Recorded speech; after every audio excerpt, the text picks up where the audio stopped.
जय जगन्नाथ बंधुगण आज आमे जानिबा 14 जून 2025 शनिवार दिन द्वादश राशि राशिफल विषय। एही दैनिक राशिफल चंद्रंको गोचर गणना को नहीं आधारित एवं चंद्रंको गोचर गणना आम जीवन रे बहुत प्रभाव पकई थाए। तो आसंतु सर्वप्रथमे जानिबा आजिर तिथि और राशि नक्षत्र विषय।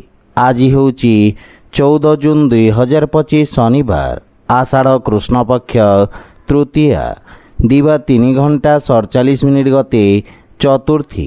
आज उत्तराषाढ़ा नक्षत्र रात्र 12 घंटा 22 मिनिट गते श्रवण नक्षत्र। आज धनुचंद्र प्रातः 5 घंटा 38 मिनिट गते मकर चंद्र। आजिर पर्वोत्सव मासांत पहिली रज। आजिर शुभ बेला दिवा 2 घंटा 9 मिनिट रु दिवा 3 घंटा 56 मिनिट पर्यंत। आजिर सूर्योदय प्रातः 5 घंटा 11 मिनिट।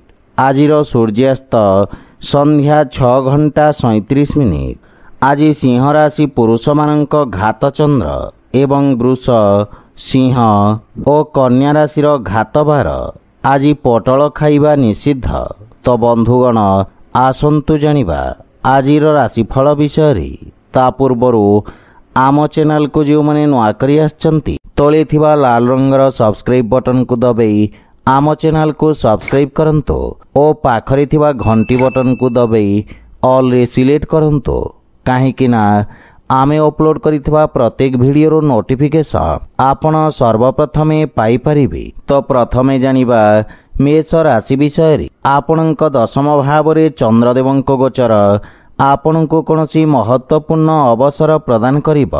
आपण कर्मठता सहित निज कार्यक्षेत्र तथा कार्य प्रणाली रे आवश्यकता अनुसार परिवर्तन करिवा पई प्रेरित हेबे। नुआ व्यवसाय प्रारंभ पई समय उत्तम अनुकूल रहिछि एवं पारिवारिक जीवन रे परिवार रे हस खुशीर वातावरण लागि रहिब तथा संपर्क रे घनिष्ठता आसिब।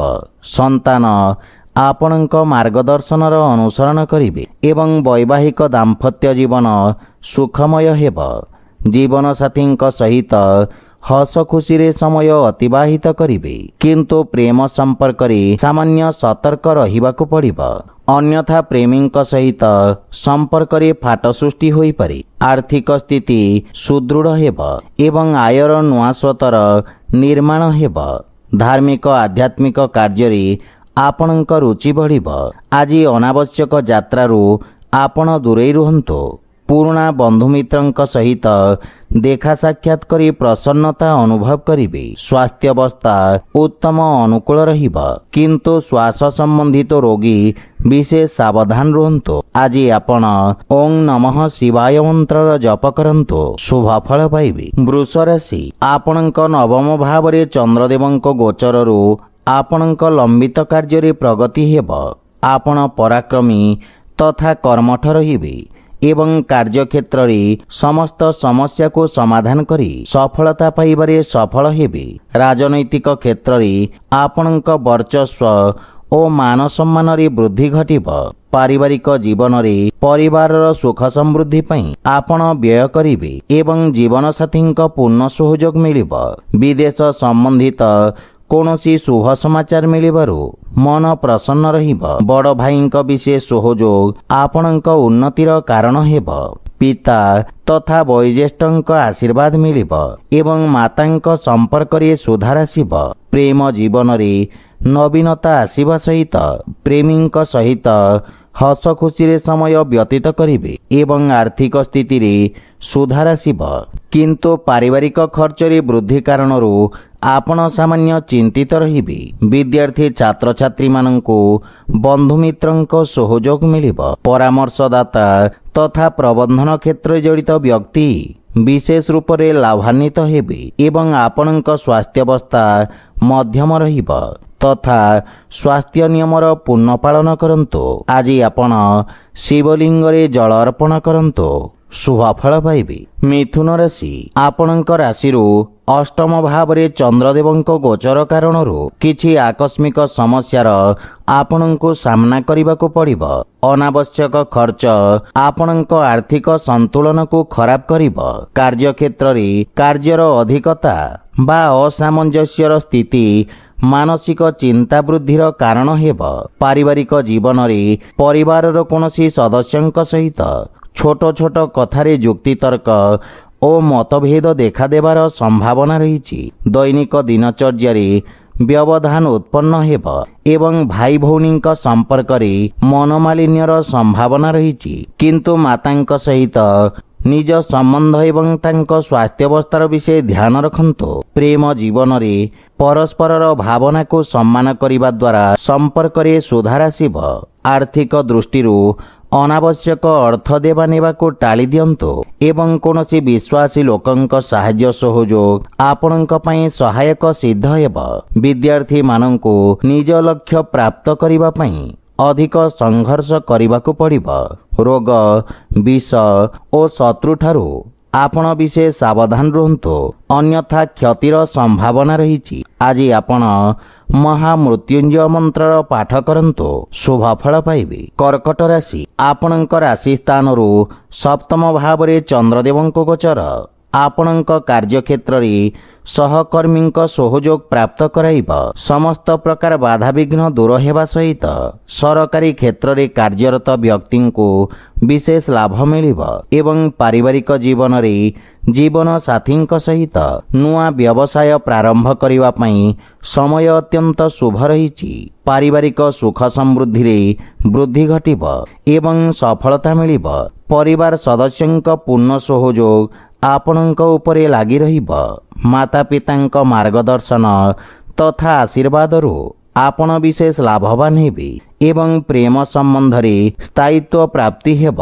व्यवसाय रे नुआ निवेशर संधान करी सफलता पाइबे एवं आयर नुआ स्वतर विकास हेब। विद्यार्थी छात्र छात्री मानंकु शिक्षकंक प्रोत्साहन प्राप्ति हेब। कला तथा मनोरंजन उद्योग संबंधित व्यवसायी को लाभ मिलिब एवं वैवाहिक दाम्पत्य जीवन सुखमय हेब। संतान पक्षरु सुखद संवाद पाई मनरे प्रसन्नता अनुभव करिबे। किंतु हृदय रोग प्रति सावधान रुहंतु तथा स्वास्थ्य नियमर पूर्ण पालन करंतु। आज आपण माता लक्ष्मी को गोलाप फूल अर्पण करंतु शुभफल पाइबे। सिंह राशि आपणक राशिरु चंद्रदेवंक षष्ठ भावरे गोचर राजकीय सम्मान तथा सहयोग प्राप्त कराइब। आपणक अटकी थिबा समस्त कार्य रे प्रगति आसिब। आपणक बुद्धिबल तथा पराक्रम रे वृद्धि घटिब। आपण निज समस्त शत्रु को परास्त करिबारे सफल हेबे। पारिवारिक जीवन रे पैतृक संपत्ति लाभ हेबार प्रबल जोग रही एवं परिवार रे सुख समृद्धि आसिब। भविष्यत योजना रे आपण चर्चा करिबे एवं समस्त समस्यार समाधान खोजिबारे सफल हेबे। जीवन साथींक स्वास्थ्यावस्थार विशेष ध्यान रखंतु। संतानंक पक्षरु शुभ समाचार पाई खुशी अनुभव करिबे। मातांक सहयोग प्राप्ति हेब एवं ऋण भारु मुक्ति पाइबार प्रयास सफल हेब। किंतु धनर अपव्यय ठारू आपण दूरे रुहंतु। व्यवसाय रे धीर किंतु आशाजनक प्रगति हेब। अधिकारी वर्गंक सहयोगरु समस्त कार्य रे सफलता अर्जन करिबे। विद्यार्थी छात्र छात्री मानंकु गुरुजनंक अनुकंपा प्राप्ति हेब एवं आपण शारीरिक और मानसिक रूप से सुस्थ और स्फूर्तिवान अनुभव करिबे। आज आपण सूर्यदेवं को जल अर्पण करंतु शुभफल पाइबे। कन्या राशि चंद्रदेवंक आपणक पंचम भावरे गोचर समस्त वर्गर विद्यार्थी मानंकु शुभ परिणाम प्रदान करिबे एवं शिक्षा क्षेत्र रे आसुथिबा अवरोध रे हानि घटिब। उच्च शिक्षार मार्ग प्रशस्त हेब। रोजगार क्षेत्र रे आपणको निज कौशल प्रदर्शित करिवार अवसर प्राप्ति हेब। पारिवारिक जीवन रे जीवन साथींक सहित संपर्कर विषय ध्यान रखंतु एवं अनावश्यक वाद विवादरू आपण दूरे रुहंतु। मानसिक चिंतारू मध्य मुक्ति मिलिब किंतु पितांक स्वास्थ्यावस्थार विषय ध्यान रखंतु। छोट भाई भौणींक सहयोग ଆପଣଙ୍କ ଉପରେ ଲାଗି ରହିବ। ଆପଣଙ୍କ କାର୍ଯ୍ୟକ୍ଷେତ୍ରରେ ଧୀର ପ୍ରଗତି ହେବ, କିନ୍ତୁ ଆର୍ଥିକ କ୍ଷେତ୍ରରେ ସ୍ଥିତି ଆହୁରି ମଜବୁତ ହେବାକୁ ଲାଗିବ। ଉଚ୍ଚ ଅଧିକାରୀ ବର୍ଗଙ୍କ ଠାରୁ ପ୍ରୋତ୍ସାହନ ପ୍ରାପ୍ତି ହେବ। ରକ୍ଷା କ୍ଷେତ୍ରରେ ଜଡ଼ିତ ବ୍ୟକ୍ତିଙ୍କୁ ଯଶ ଓ ମାନ ସମ୍ମାନ ପ୍ରାପ୍ତି ହେବ। କଳା, ସଙ୍ଗୀତ ଓ ସାହିତ୍ୟ କ୍ଷେତ୍ରରେ ଆପଣଙ୍କ ରୁଚି ବଢ଼ିବ। ସମାଜ କଲ୍ୟାଣକାରୀ କାର୍ଯ୍ୟରେ ଆପଣଙ୍କ ସହଭାଗିତା ବୃଦ୍ଧି ପାଇବ। ବାଣିଜ୍ୟ ବ୍ୟବସାୟ କ୍ଷେତ୍ରରେ ସ୍ଥିତି ସାମାନ୍ୟ ରହିବ। ଆଜି ଆପଣ ଗୋମାତାଙ୍କୁ ଖାଇବାକୁ ଦିଅନ୍ତୁ, ଶୁଭ ଫଳ ପାଇବେ। ତୁଳା ରାଶି, ଆପଣଙ୍କ ରାଶି ସ୍ଥାନରୁ ଚତୁର୍ଥ ଭାବରେ ଚନ୍ଦ୍ରଦେବଙ୍କ ଗୋଚର ଆପଣଙ୍କୁ ନିଜ ବ୍ୟାପାର କ୍ଷେତ୍ରରେ ସାମାନ୍ୟ କ୍ଷତିର ସ୍ଥିତି ଉତ୍ପନ୍ନ କରିବ। ସରକାରୀ ଚାକିରି କ୍ଷେତ୍ରରେ ଅଧିକାରୀ ଓ ସହକର୍ମୀଙ୍କ ସହିତ ମତଭେଦ ଦେଖାଦେଇପାରେ, କିନ୍ତୁ ଭବିଷ୍ୟତ ଯୋଜନା ବିଷୟରେ ଆପଣ ବିଚାର କରିବେ। ସାମାଜିକ କାର୍ଯ୍ୟକ୍ଷେତ୍ରରେ ଆପଣଙ୍କ ଛବିରେ ହାନି ଘଟିବ। ପାରିବାରିକ ଜୀବନରେ ମାତାଙ୍କ ସହିତ କିଛି ବୈଚାରିକ ମତଭେଦ ଦେଖାଦେଇପାରେ, କିନ୍ତୁ ଆପଣ ନିଜ ବୁଦ୍ଧି ଓ ବାଣୀକୌଶଳରେ ସ୍ଥିତିକୁ ନିୟନ୍ତ୍ରିତ ରଖିବାରେ ସଫଳ ହେବେ। ପାରିବାରିକ ସୁଖରେ ମଧ୍ୟ ହାନି ଘଟିବ। ଜୀବନସାଥୀଙ୍କ ସହିତ ସମ୍ପର୍କର ବିଷୟ ଧ୍ୟାନ ରଖନ୍ତୁ ଏବଂ ଅନାବଶ୍ୟକ ଯୁକ୍ତିତର୍କ ଓ ବାଦବିବାଦରୁ ଦୂରେଇ ରହିବାର ଆବଶ୍ୟକତା ରହିଛି। ଆପଣଙ୍କ ପାରିବାରିକ ଖର୍ଚ୍ଚରେ ବୃଦ୍ଧି ଘଟିବ, କିନ୍ତୁ ପିତାଙ୍କ ମାର୍ଗଦର୍ଶନରୁ ବିଶେଷ ଲାଭ ପ୍ରାପ୍ତି ହେବ। ଗୃହର କୌଣସି ସଦସ୍ୟଙ୍କ ସ୍ୱାସ୍ଥ୍ୟାବସ୍ଥାକୁ ନେଇ ଆପଣ ଚିନ୍ତିତ ରହିବେ ଏବଂ ଆର୍ଥିକ କ୍ଷେତ୍ରରେ କିଛି ଚିନ୍ତାଜନକ ସ୍ଥିତି ଉତ୍ପନ୍ନ ହେବ। ଧନହାନି କାରଣରୁ କାର୍ଯ୍ୟରେ କିଛି ଅସ୍ଥାୟୀ ଅବରୋଧ ଉତ୍ପନ୍ନ ହେବ। ସେଥିପାଇଁ ଆପଣଙ୍କୁ କିଛି ମାନସିକ ଚିନ୍ତା ହଇରାଣ କରିବ। ମନକୁ ଶାନ୍ତ ତଥା ଏକାଗ୍ର ରଖିବାର ପ୍ରୟାସ କରନ୍ତୁ। ଆଜି ଆପଣ ଶ୍ରୀ ଗଣେଶ ଓ ମାତା ଲକ୍ଷ୍ମୀଙ୍କ ସଂଯୁକ୍ତ ଉପାସନା କରନ୍ତୁ, ଶୁଭ ଫଳ ପାଇବେ। ବିଛା ରାଶି, ଆପଣଙ୍କ ତୃତୀୟ ଭାବରେ ଚନ୍ଦ୍ରଦେବଙ୍କ ଗୋଚର ଆପଣଙ୍କ ଯଶରେ ବୃଦ୍ଧି କରିବ ଏବଂ ଆପଣଙ୍କ ମାନ ସମ୍ମାନରେ ବୃଦ୍ଧି ଘଟିବ। ସମାଜ ସେବା କାର୍ଯ୍ୟରେ ପ୍ରସନ୍ନତା ସହିତ ଆପଣ ଭାଗ ନେବେ ଏବଂ ଲୋକେ ଆପଣଙ୍କ ପ୍ରଶଂସା କରିବେ। ରାଜନୀତି ସମ୍ବନ୍ଧ ବ୍ୟକ୍ତିଙ୍କ ବର୍ଚସ୍ୱ ତଥା ପରାକ୍ରମରେ ବୃଦ୍ଧି ଘଟିବ। ପାରିବାରିକ ଜୀବନରେ ପରିବାରରେ ହସ ଖୁସିର ବାତାବରଣ ଲାଗି ରହିବ ଏବଂ ଭାଇମାନଙ୍କ ବିଶେଷ ସହଯୋଗ ପ୍ରାପ୍ତି ହେବ। ମାତା ପିତାଙ୍କ ସେବା କରିବାର ଅବସର ମିଳିବ। ପ୍ରେମ ସମ୍ବନ୍ଧ ପାଇଁ ସମୟ ଉତ୍ତମ ଅନୁକୂଳ ରହିଛି ଏବଂ ମନରେ ପ୍ରସନ୍ନତା ଅନୁଭବ କରିବେ। ଆର୍ଥିକ କ୍ଷେତ୍ରରେ ଆର୍ଥିକ ଉନ୍ନତିର ନିଶ୍ଚିତ ଯୋଗ ରହିଛି। ଭବିଷ୍ୟତ ପାଇଁ କିଛି ସଞ୍ଚିତ ଯୋଜନାରେ ନିବେଶ କରିବେ। ଆପଣ ନିଜର ସମସ୍ତ କାର୍ଯ୍ୟକୁ ସଫଳତାପୂର୍ବକ ସମ୍ପନ୍ନ କରିବେ। ବ୍ୟବସାୟୀ ବର୍ଗଙ୍କ ପାଇଁ ଏହି ସମୟ ଉତ୍ତମ ଲାଭଦାୟକ ରହିଛି। ସ୍ୱାସ୍ଥ୍ୟାବସ୍ଥା ଉତ୍ତମ ଅନୁକୂଳ ରହିବ ଏବଂ ଧାଦୌଡ଼ା ଓ କାର୍ଯ୍ୟବ୍ୟସ୍ତତା କାରଣରୁ ଶାରୀରିକ ଥକାପଣ ଓ ଶରୀରରେ ପୀଡ଼ା ଅନୁଭବ କରିବେ। ଆଜି ଆପଣ ନିର୍ଧନ ବ୍ୟକ୍ତିଙ୍କ ସହାୟତା କରନ୍ତୁ, ଶୁଭ ଫଳ ପାଇବେ। ଧନୁରାଶି, ଆପଣଙ୍କ ଧନ ଭାବରେ ଚନ୍ଦ୍ରଦେବଙ୍କ ଗୋଚର ଆପଣଙ୍କ ବାଣୀକୁ ମଧୁରତା ପ୍ରଦାନ କରିବ। ଭୂମି ଓ ଭବନ ଆଦି କ୍ଷେତ୍ରରେ ଆପଣ ସଫଳତା ପ୍ରାପ୍ତ କରିବେ। କୌଣସି ପ୍ରକାର ବାଦବିବାଦ ପୂର୍ବରୁ ଲାଗି ରହିଥିଲେ ଆଜି ତାହା ସମାଧାନ ହେବାର ସମ୍ଭାବନା ରହିଛି।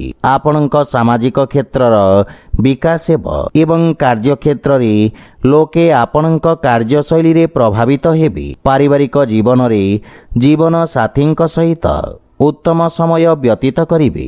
ପରିବାରରେ ପ୍ରେମ ତଥା ଉତ୍ସାହର ବାତାବରଣ ଲାଗି ରହିବ।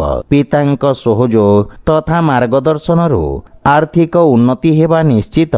ପ୍ରେମ ସମ୍ପର୍କରେ ମଧୁରତାର ଭାବ ରହିବ ଏବଂ ପ୍ରେମୀଙ୍କ ସହିତ ଉତ୍ତମ ସମୟ ବ୍ୟତୀତ କରିବାର ଅବସର ମିଳିବ। ଆର୍ଥିକ ସ୍ଥିତି ପୂର୍ବ ଅପେକ୍ଷା ଆହୁରି ମଜବୁତ ହେବ ଏବଂ ଆୟର ନୂଆ ସ୍ରୋତରୁ ଧନର ଆଗମନ ହେବ। ବିଦ୍ୟାର୍ଥୀ ଛାତ୍ରଛାତ୍ରୀମାନେ ଶିକ୍ଷା କ୍ଷେତ୍ରରେ ମନୋଯୋଗ ଦେବେ ଏବଂ ପରିଶ୍ରମର ଉତ୍ତମ ପରିଣାମ ପାଇପାରିବେ। ବାଣିଜ୍ୟ ବ୍ୟବସାୟ କ୍ଷେତ୍ରରେ ଉତ୍ତମ ଲାଭ ପରିଣାମ ପାଇବେ, କିନ୍ତୁ ଅନାବଶ୍ୟକ ଖର୍ଚ୍ଚରେ ବିଶେଷ ଧ୍ୟାନ ରଖନ୍ତୁ। ସ୍ୱାସ୍ଥ୍ୟାବସ୍ଥା ଉତ୍ତମ ଅନୁକୂଳ ରହିବ। ଆଜି ଆପଣ ଶିବଲିଙ୍ଗରେ ଦୁଗ୍ଧାଭିଷେକ କରନ୍ତୁ, ଶୁଭ ଫଳ ପାଇବେ। ମକର ରାଶି, ଚନ୍ଦ୍ରଦେବଙ୍କ ଆପଣଙ୍କ ରାଶି ସ୍ଥାନରେ ଗୋଚର ପୂର୍ବରୁ ଲାଗି ରହିଥିବା ସମସ୍ୟାରୁ ଆପଣଙ୍କୁ ମୁକ୍ତି ପ୍ରଦାନ କରିବ। ଆପଣଙ୍କ ବ୍ୟକ୍ତିତ୍ୱରେ ଆକର୍ଷଣ ବା ଚମକ ଆସିବ। ଆପଣଙ୍କ ବ୍ୟବହାରିକ ବିଚାର ସମାଜରେ ଆପଣଙ୍କୁ ପ୍ରତିଷ୍ଠା ପ୍ରଦାନ କରିବ। ବିଦ୍ୟାର୍ଥୀମାନଙ୍କ ପାଇଁ ସମୟ ଶୁଭଫଳଦାୟକ ରହିଛି ଏବଂ ଉଚ୍ଚଶିକ୍ଷାର ମାର୍ଗ ପ୍ରଶସ୍ତ ହେବ। ପାରିବାରିକ ଜୀବନରେ ପରିବାରରେ ସୁଖ ଶାନ୍ତି ଓ ହସଖୁସିର ବାତାବରଣ ଲାଗି ରହିବ। ଜୀବନସାଥୀଙ୍କ ସମ୍ପର୍କରେ ମଧୁରତା ଆସିବ। ଭାଇ ତଥା ବନ୍ଧୁମିତ୍ରଙ୍କ ସହଯୋଗରୁ ଆପଣଙ୍କ ମନରେ ପ୍ରସନ୍ନତା ତଥା ଆତ୍ମବିଶ୍ୱାସରେ ବୃଦ୍ଧି ଘଟିବ। ପ୍ରେମ ଜୀବନରେ ସମ୍ପର୍କରେ ଘନିଷ୍ଠତା ଆସିବ। ରାଜକୀୟ ପକ୍ଷରୁ ଆର୍ଥିକ ଲାଭ ମିଳିବ ଏବଂ ଆର୍ଥିକ ପକ୍ଷ ଆହୁରି ମଜବୁତ ହେବାକୁ ଲାଗିବ। କିନ୍ତୁ ଅନାବଶ୍ୟକ ଖର୍ଚ୍ଚରେ ବୃଦ୍ଧି କାରଣରୁ ଆୟ ବ୍ୟୟର ସନ୍ତୁଳନ ଖରାପ ହୋଇପାରେ। ଅଯଥା ଯୁକ୍ତିତର୍କ ଓ ବାଦବିବାଦରୁ ମଧ୍ୟ ଆପଣ ଦୂରେଇ ରୁହନ୍ତୁ। ଆପଣଙ୍କ ସ୍ୱାସ୍ଥ୍ୟାବସ୍ଥା ସାମାନ୍ୟ ରହିବ, କିନ୍ତୁ ସ୍ୱାସ୍ଥ୍ୟ ପ୍ରତି ବିଶେଷ ସାବଧାନ ରୁହନ୍ତୁ। ଗୁରୁଜନ ତଥା ବୟୋଜ୍ୟେଷ୍ଠଙ୍କ ଆଶୀର୍ବାଦ ନିଅନ୍ତୁ। ଆଜି ଆପଣ ହନୁମାନ ଚାଳିଶାର ପାଠ କରନ୍ତୁ, ଶୁଭଫଳ ପାଇବେ। କୁମ୍ଭ ରାଶି, ଆପଣଙ୍କ ରାଶିରୁ ଚନ୍ଦ୍ରଦେବ ଦ୍ୱାଦଶ ଭାବରେ ଗୋଚର କରିବେ, ଅର୍ଥାତ୍ ଆପଣଙ୍କ ଅନାବଶ୍ୟକ ଖର୍ଚ୍ଚରେ ବୃଦ୍ଧି ଘଟିବ। ଆର୍ଥିକ ସ୍ଥିତି ଅସନ୍ତୁଳିତ ହେବାର ସମ୍ଭାବନା ରହିଛି। ଚାକିରି ଓ ବ୍ୟବସାୟ କ୍ଷେତ୍ରରେ କିଛି ଅନାବଶ୍ୟକ ବ୍ୟବଧାନ ଉତ୍ପନ୍ନ ହୋଇପାରେ। ଶତ୍ରୁ ଓ ବିରୋଧୀମାନେ ଆପଣଙ୍କ ବିରୁଦ୍ଧରେ ଷଡ଼ଯନ୍ତ୍ର କରିବେ। ସେଥିପାଇଁ ଆପଣଙ୍କୁ ବିଶେଷ ସାବଧାନ ରହିବା ଉଚିତ। ଅଧିକାରୀଙ୍କ ପକ୍ଷରୁ ଆପଣଙ୍କ ସମ୍ବନ୍ଧର ବିଷୟ ଧ୍ୟାନ ରଖନ୍ତୁ। ପାରିବାରିକ ଜୀବନରେ ପରିବାରର ଖର୍ଚ୍ଚରେ ବୃଦ୍ଧି ଘଟିବ, ଯାହାଫଳରେ ଆପଣ ମାନସିକ ଚିନ୍ତା ଅନୁଭବ କରିବେ। ଆପଣ ନିଜ ଭବିଷ୍ୟତ ତଥା ପାରିବାରିକ ସମ୍ପର୍କକୁ ନେଇ ଚିନ୍ତିତ ରହିବେ। ମାତାପିତାଙ୍କ ଆଶୀର୍ବାଦରୁ ସମସ୍ତ ସମସ୍ୟାର ସମାଧାନ କରିବାର ପ୍ରୟାସ ସଫଳ ହେବ। ଧୈର୍ଯ୍ୟବାନ ତଥା ଏକାଗ୍ର ଚିତ୍ତ ହୋଇ ନିଜ କର୍ତ୍ତବ୍ୟର ନିର୍ବାହନ କରିବେ। ଆର୍ଥିକ ସ୍ଥିତି ଆପଣଙ୍କ ଚିନ୍ତାର କାରଣ ହେବ ଏବଂ ଆୟର ନୂଆ ସ୍ରୋତରେ ଧ୍ୟାନ କେନ୍ଦ୍ରିତ କରିବାର ଆବଶ୍ୟକତା ରହିଛି। ରୋଜଗାରରେ ପରିବର୍ତ୍ତନ ପାଇଁ ସମୟ ଶୁଭ ନୁହେଁ। ବିଦ୍ୟାର୍ଥୀମାନଙ୍କୁ ଅଧିକ ପରିଶ୍ରମ କରିବାକୁ ପଡ଼ିବ ଏବଂ ସ୍ୱାସ୍ଥ୍ୟ ପ୍ରତି ବିଶେଷ ସାବଧାନ ରହିବା ଉଚିତ। ଆଜି ଆପଣ ହନୁମାନ ଚାଳିଶାର ପାଠ କରନ୍ତୁ, ଶୁଭଫଳ ପାଇବେ। ମୀନ ରାଶି, ଚନ୍ଦ୍ରଦେବଙ୍କ ଆପଣଙ୍କ ଏକାଦଶ ଭାବରେ ଗୋଚର ଆପଣଙ୍କ ଲାଭର ସ୍ଥିତିକୁ ବୃଦ୍ଧି କରିବ।